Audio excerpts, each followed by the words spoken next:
In a recent momentous escalation in the waters of the Red Sea, a crucial turning point in the fabric of global trade has emerged, unfolding a new chapter in the continuing geopolitical conflict. Far from being a simple analysis, we find ourselves facing the latest episode of a constantly mutating plot that promises to resonate with implications of considerable magnitude. Last night, the shadows of uncertainty were accentuated by an extremely serious incident, exacerbating tensions in the region.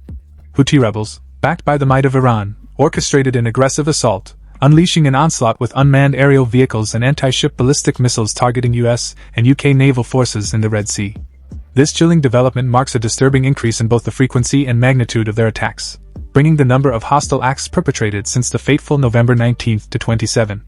This confrontation in international waters not only constitutes a tactical challenge, but also paints a dark picture of instability in a strategic region for global trade. The enigma of the situation intensifies as the powers involved adjust their strategies, and the spectrum of possible outcomes widens. While awaiting the subsequent events, the world holds its breath against the backdrop of this intriguing conflict, where each number narrated becomes a chapter of an uncertain story, whose nuances could redefine the geopolitical balance.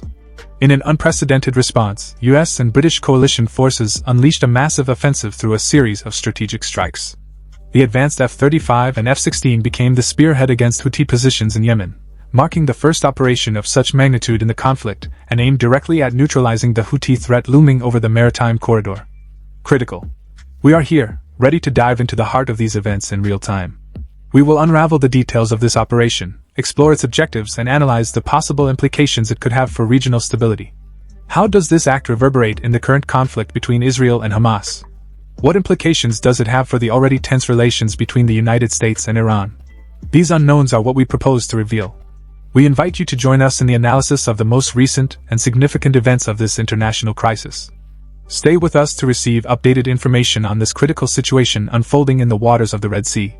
Although warships have managed to contain the Houthis in Yemen, attention is now focused on growing concerns about Iran's involvement in the conflict and the possible US military response.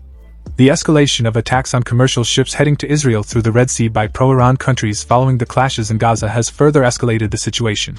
These attacks have threatened the vitality of transit through the Suez Canal, the fastest route between Europe and Asia, representing 2% of world trade. The Suez Canal, connecting the Mediterranean with the Red Sea, stands as a strategic epicenter at this geopolitical crossroads.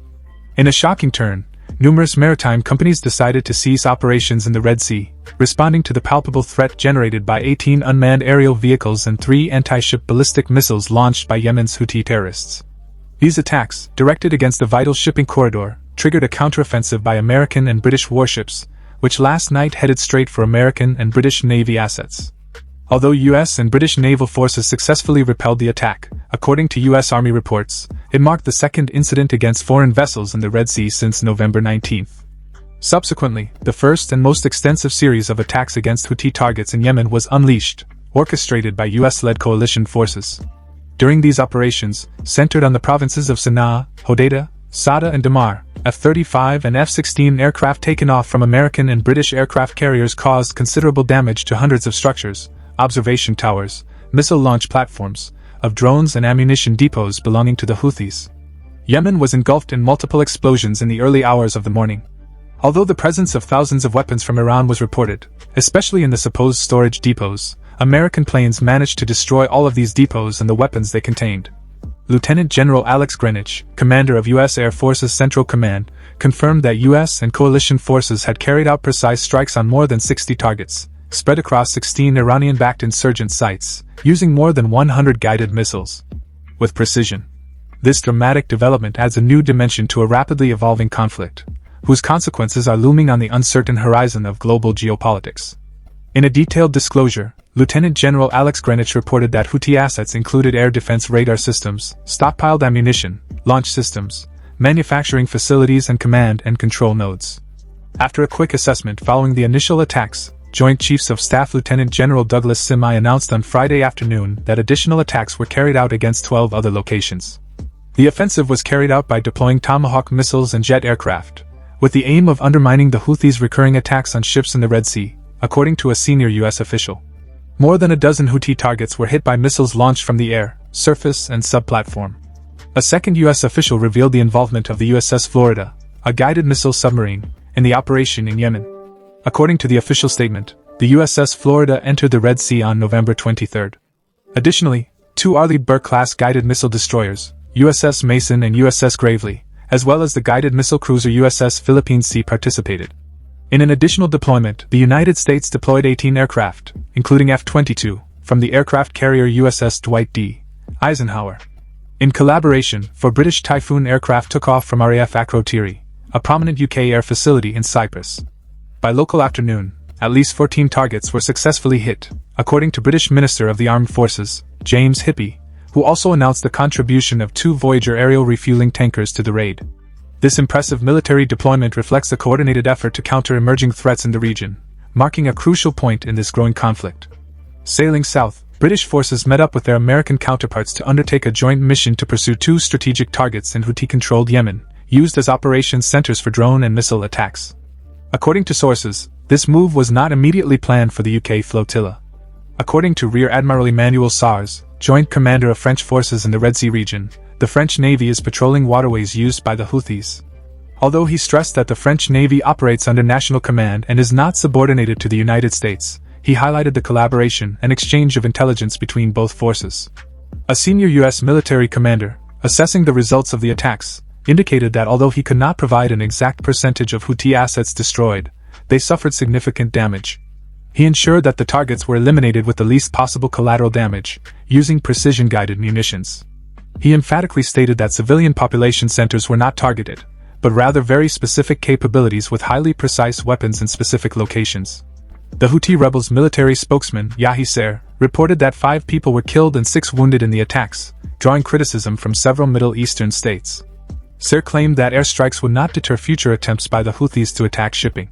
This stunning counterattack comes after the Biden administration and its allies warned of the responsibility of the Iranian-backed extremist organization in its attacks on merchant ships.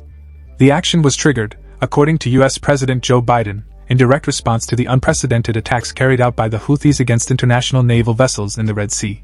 This episode marks a crucial chapter in the geopolitical dynamics at play in the region. In compliance with my directives, U.S. military troops today successfully carried out a series of bombing raids against several Houthi rebel positions, in collaboration with the United Kingdom, Australia, Bahrain, Canada and the Netherlands, with the aim of countering threats to freedom of navigation in Yemen. In a statement issued from the White House, the president said the actions were essential to protect both his population and the free flow of international commerce in one of the most crucial waterways on the planet. British Prime Minister Rishi Sunak backed the attacks, saying they were carried out in self-defense, intended to reduce tensions and restore stability in the region. These joint attacks by the United States and the United Kingdom reflect growing global concern about the threat to one of the most strategic rivers in the world, especially in a context already tense due to the conflict between Israel and Hamas. Despite previous attempts by the United States to postpone direct attacks on Yemen, the coalition eventually took action in response to the Houthis' repeated attacks on international commerce. Since the start of the conflict in Gaza, the United States has carried out operations against Iranian-backed proxy organizations in Iraq and Syria, but this represents the first known attack against the Houthis in Yemen. The offensive was carried out using Tomahawk missiles and aircraft, successfully hitting more than a dozen Houthi sites selected for their ability to hinder ongoing attacks on shipping in the Red Sea. These joint actions emphasize the coalition's determination to safeguard maritime security and regional stability, in a scenario already tense due to geopolitical tensions in the Middle East. Tuesday's events represented a critical turning point in the escalating conflict. The attacks took place while Secretary of Defense Lloyd Austin was hospitalized after undergoing surgery for complications from prostate cancer. From his hospital bed, Austin monitored and directed the attacks using a full suite of secure communications. In response to the attacks in the Red Sea, the Pentagon had previously announced that the United States was considering taking action against Houthi targets in Yemen. It was made clear that any direct aggression against the U.S. Navy would trigger a forceful response from the United States. In anticipation of possible American attacks, the Houthis would have prepared by improving their defenses and relocating their military material, according to information from the Pentagon. Coordinated attacks by the U.S.-led coalition appear to have inflicted substantial damage on the Houthis, despite their efforts to resist. The loss of thousands of Iranian-made weapons has further weakened its combat capabilities. President Joe Biden has expressed a strong stance, warning that new attacks could be unleashed if the Houthis persist in undermining regional stability and international norms. The message is unmistakable: these belligerent actions will not be tolerated.